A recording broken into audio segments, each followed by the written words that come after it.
So, quick little off-the-cuff video here, as was requested. Initially, wasn't going to make it because, as my mom said, her mom said, and her mom... If you don't have anything nice to say, you don't say it at all. But people asked, so here we are.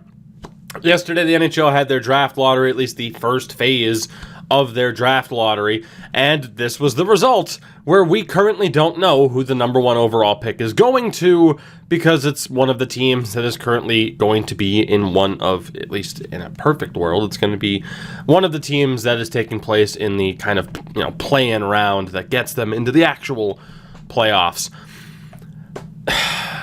It's just so stupid. Can we not just sit here and be like, no, this is stupid? It goes along, though, with the NHL's mantra of, hey, we could do things the smart way, or we could do things in a very, very dumb way. For example, the points format. I'm sorry, there's no reason why you can't just do it NBA style and have it be wins and losses. Overtime, well then what about ties? You don't need ties.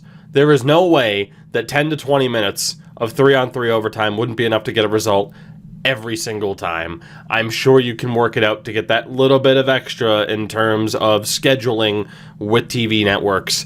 It can't be that difficult.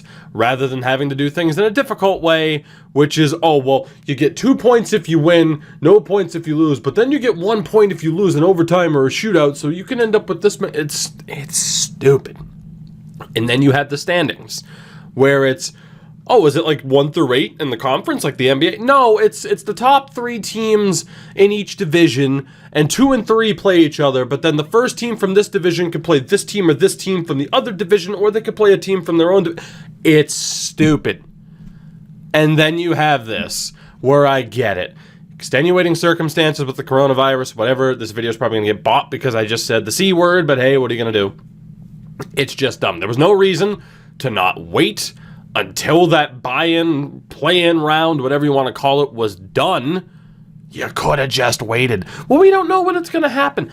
Then just wait. And then that way, if the playoffs don't end up happening because you have a bunch of dumb people who refuse to take this seriously and keep setting us back, whether it be sports leagues or whatever the hell else, it might not happen. And if it does, do something then. But you did a lottery with teams that are technically still fighting for a playoff spot. It's just dumb. It's just dumb. And I'm sorry. The headline of, oh, the number one pick in the NHL, we don't know who it is yet. That's not a good headline. All press is not good press. It's not. It just makes the NHL look like a second-rate clown show of a league. It does. So, yeah, you can get into the argument as well of, are the lottery odds really what they should be?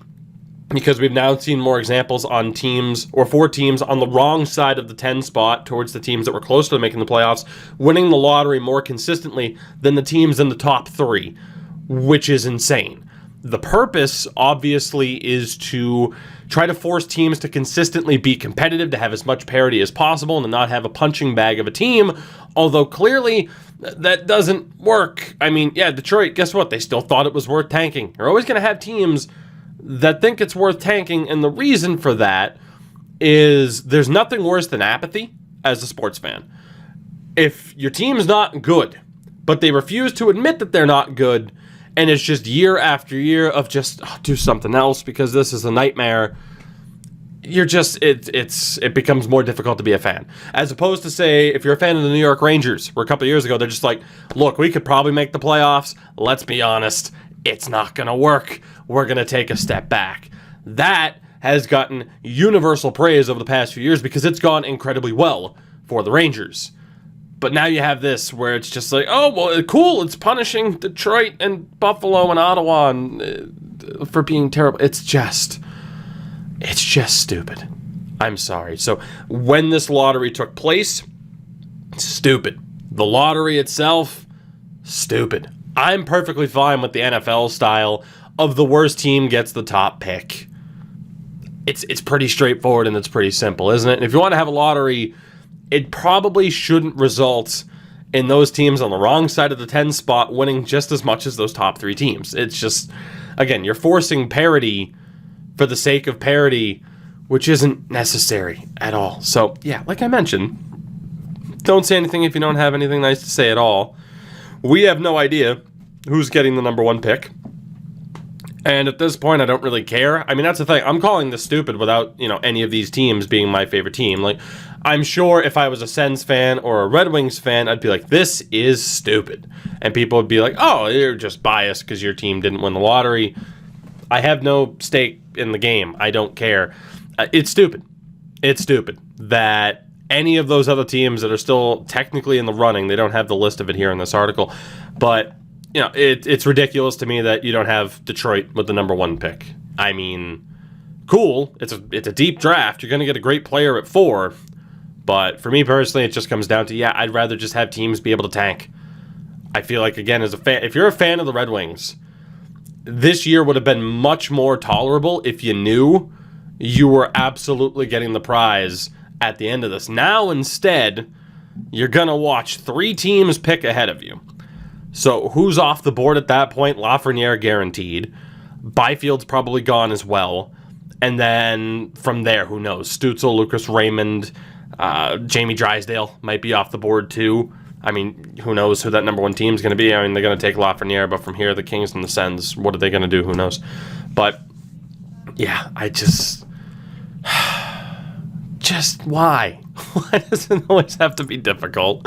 So am I intrigued to see who ends up getting the number 1 pick? Sure. But this is just another example on top of the examples I talked about earlier. It's just stupid. It's just stuped. But let me know. Am I in the wrong? Some of you might think so. And hey, depending on who wins this, I mean, people have asked me, like, oh, are you going to be upset if it's Montreal and they get Lafreniere? Not really. Not really. I mean, not at all. Actually, I don't care what the Habs do. They'll botch it anyway. They haven't won for as long as I've been alive, and that probably won't change. Don't kill me because I said that. Thank you. I don't care who gets the number 1 pick. I don't. At this point, I don't even care really if hockey comes back. It seems kind of pointless. I mean, for a league like the Bundesliga or the Premier League, where Liverpool won, hooray, for that league where it's like, okay, this team is clearly going to win, it makes sense to continue that league, and then you also have, promotion relegation as a factor. For the NHL, it doesn't matter what you do because you didn't start the playoffs. So does it suck to lose a postseason run and to not have a champion crowned? Yes. But there's really no consequences to just not going through it. That's same with the NBA at this point. There's no consequences with not going through with it. Baseball, as it stands, they're like, we're going to start. Nah, no, you're not. So for me, again, have it be, worst to best in terms of the draft order. Cancel the damn season at this point for all I care. But again, it's another example of another team being absolutely horrible. Detroit, historically bad. And it doesn't go their way, which is insane. And the odds that the placeholder team won were so incredibly slim. 2.5% chance to win. And of course they did. But it's consistently happening. It's just weird. So, hey, out of these teams, who would I prefer to get the pick? I genuinely don't care. Give Lafreniere to Montreal for all I care. He'll probably go to frickin' Pittsburgh. It'd be cool to see him. I don't even know. I don't even have a preference as to where he goes. Send him to Chicago for maximum anarchy. Why not? In terms of doing, a mock draft, for now it's still way too early. And in terms of doing that anyway, it's just like, okay, let me look to see what people who really follow these players do, and then form my own opinion.